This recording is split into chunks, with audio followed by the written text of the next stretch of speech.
आज हम लोग हिस्ट्री के पार्ट 2 वीडियो देखेंगे। तो देखते हैं सबसे पहला क्वेश्चन, यानी 51वां नंबर क्वेश्चन। बाबर द्वारा कौन सा ग्रंथ लिखा गया था? तो ऑप्शन बी इसका सही जवाब है, बाबर नामा। बाबर नामा इसका सही जवाब होगा, बाबर द्वारा लिखा गया है। नेक्स्ट है, मुंडा विद्रोह का नेता कौन था? तो मुंडा विद्रोह का नेता बिरसा मुंडा था। नेक्स्ट है, सर्वे ऑफ इंडिया का गठन कब किया गया था? सर्वे ऑफ इंडिया गठन 1767 ईस्वी में किया गया था। नेक्स्ट, बीबी घर कत्ले आम कहाँ हुआ था? तो बीबी घर कत्ले आम कानपुर की घटना है, यानी ऑप्शन बी सही जवाब है।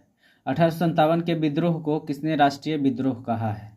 तो राष्ट्रीय विद्रोह, इसमें तो आंसर होगा इनमें से कोई नहीं, ऑप्शन डी इसका सही जवाब होगा, लेकिन ऐसे इसका आंसर बेंजामिन डिसरायली होगा।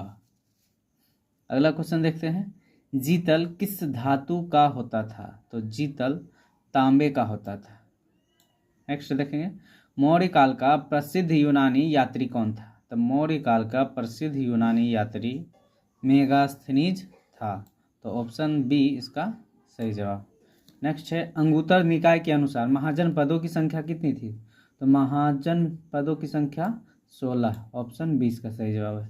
हड़प्पा सभ्यता भारत के किस भाग में विकसित हुई? इसका सही जवाब है पश्चिमोत्तर भाग, भारत के पश्चिमोत्तर भाग में, ऑप्शन सी।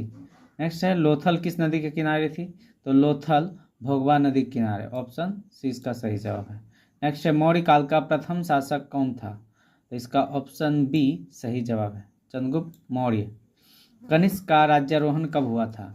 तो कनिष्क का राज्यारोहण हुआ था 78 ईस्वी पूर्व, ऑप्शन बी इसका सही जवाब है। क्वेश्चन हम लोग देखते हैं, धम्म महामात्रों को किसने नियुक्त किया? इसका सही जवाब है ऑप्शन सी, अशोक। नेक्स्ट, मौर्यकालीन टकसाल का प्रधान कौन होता था? तो मौर्यकालीन टकसाल का प्रधान लक्षणाध्यक्ष होता था, यानी ऑप्शन डी। नेक्स्ट है, अर्थशास्त्र और इंडिका से किस राजवंश के विषय में जानकारी मिलती थी? तो इसका सही जवाब है ऑप्शन ए, मौर्यकालीन वंश, यानी मौर्य वंश की जानकारी मिलता था। बिंबिसार का संबंध किस राजवंश से है? तो बिंबिसार का संबंध हर्यक राजवंश से था, तो ऑप्शन ए सही जवाब है।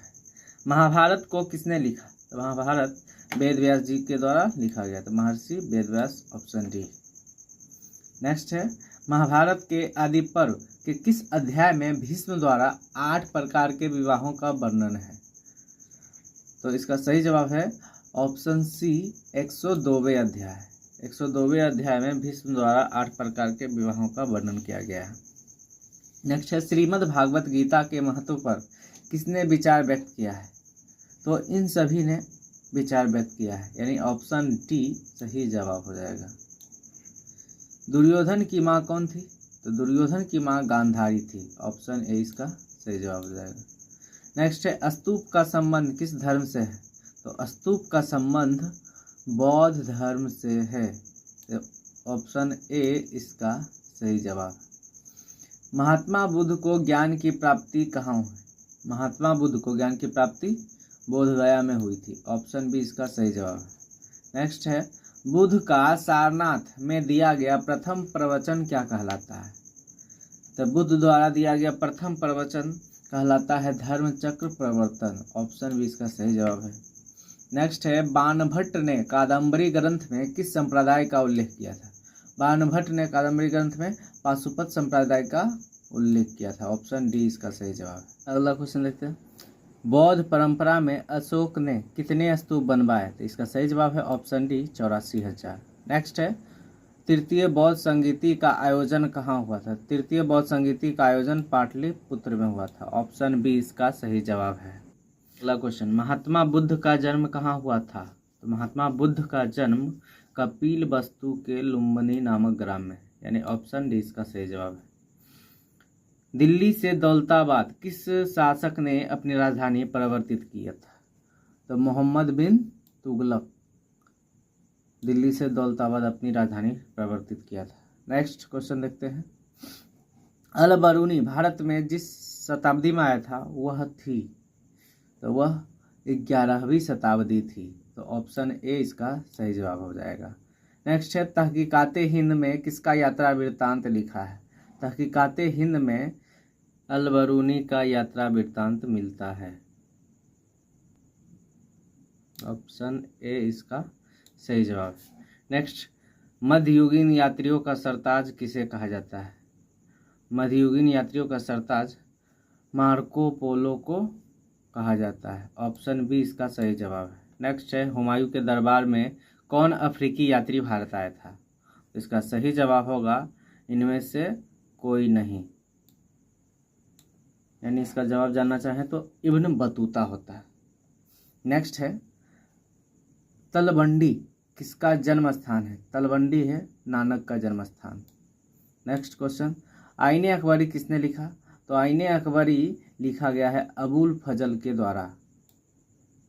नेक्स्ट देखते हैं, प्रथम शताब्दी में जो व्यापारी समुद्र के रास्ते पश्चिमी भारत में आए थे वे थे पुर्तगाली समुद्री मार्ग से आने वाले थे। अगला देखते हैं, महाराष्ट्र के संत कौन थे? तो इसका सही जवाब है महाराष्ट्र के इनमें से सभी संत थे, यानी ऑप्शन डी सही जवाब। बलवन की पुत्री का विवाह किस सूफी संत के साथ हुआ था? तो इसका सही जवाब ऑप्शन बी फरीदुद्दीन गंज ए शक्कर। नेक्स्ट क्वेश्चन देखते हैं, किस भक्ति संत ने अपने उपदेशों के प्रचार के लिए सबसे पहले हिंदी का प्रयोग किया था? तो इसका सही जवाब है रामानंद, ऑप्शन सी। नेक्स्ट है, तलवंडी यानी ननकाना साहिब किसका जन्म स्थान है? तो इसका सही जवाब है option B Guru Nanak. Next है, हम्पी किस साम्राज्य से संबंधित है? तो हम्पी किस साम्राज्य से संबंधित है? तो ऑप्शन डी विजयनगर साम्राज्य से। अगला क्वेश्चन देखते हैं, हरिहर और बुक्का किस वंश से थे? तो इसका सही जवाब है संगम वंश। नेक्स्ट, मुगल कालीन ऐतिहासिक स्रोतों में शामिल थे? तो इनमें से सभी ऐतिहासिक ग्रंथ भी, सरकारी और गैर सरकारी दस्तावेज भी, उस कालांश में बनी सभी इमारतें और स्मारक भी। तो ऑप्शन डी इसका सही जवाब हो जाएगा, इनमें से सभी। नेक्स्ट है, भूखमरी और महामारी के बावजूद 1600 से 1700 के बीच भारत की आबादी करीब 5 करोड़ हो गई थी, यानी ऑप्शन बी इसका सही जवाब है। नेक्स्ट, मुगल काल में एक सामूहिक ग्रामीण समुदाय का हिस्सा हुआ करते थे? तो इसका सही जवाब है ऑप्शन बी खेतिहर, किसान, पंचायत और गांव का मुखिया या मुकद्दम। नेक्स्ट क्वेश्चन, राजस्थान और महाराष्ट्र दोनों प्रांत भारत के जिस भाग में आते थे वे थे? तो ऑप्शन ए इसका सही जवाब है पश्चिमी प्रांत के अंतर्गत आते हैं। नेक्स्ट है, अकबर ने अबुल फजल से अपने स्वयं के काल का इतिहास लिखवाया। प्राचीन काल में ऐसी परंपरा कहाँ थी? तो ऐसी परंपरा चीन में देखी जाती थी। नेक्स्ट देखेंगे, औरंगजेब का संबंध किस सूफी सिलसिले से था? इसका सही जवाब है ऑप्शन डी नक्शबंद सिलसिले से। अगला, ताजमहल किस नदी के किनारे स्थित है? ताजमहल यमुना नदी के किनारे स्थित है।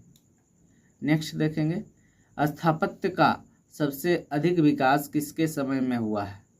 तो स्थापत्य का सबसे अधिक विकास शाहजहां के काल में हुआ है। वहीं चित्रकला देखा जाए तो जहांगीर के काल में हुआ था। लास्ट क्वेश्चन, बाबर की आत्मकथा क्या कहलाता है? तो बाबर की आत्मकथा तुजुक ए बाबरी कहलाता है। ऑप्शन इसका बी सही जवाब है। धन्यवाद, जय हिंद।